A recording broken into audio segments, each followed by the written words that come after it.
Let's talk about over-the-counter hearing aids. Once upon a time, if you had hearing loss, you would need to make an appointment with an audiologist, have an in-person hearing exam, and then get a prescription before you could be fitted for hearing aids. The process was costly in both time and money. But now, the FDA has approved the sale of over-the-counter hearing aids for millions of Americans who experience mild to moderate hearing loss. Anyone 18 or older can purchase these devices directly from Best Buy without a prescription.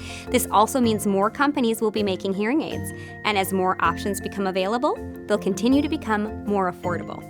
Because hearing is such an important topic, the FDA has implemented new regulations to ensure the safety and effectiveness of over-the-counter hearing aids.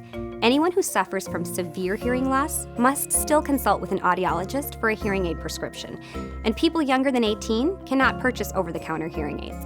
Other regulations include lowering the maximum sound output, the depth limit in the ear canal, user-adjustable volume control, and overall simplification of device labeling.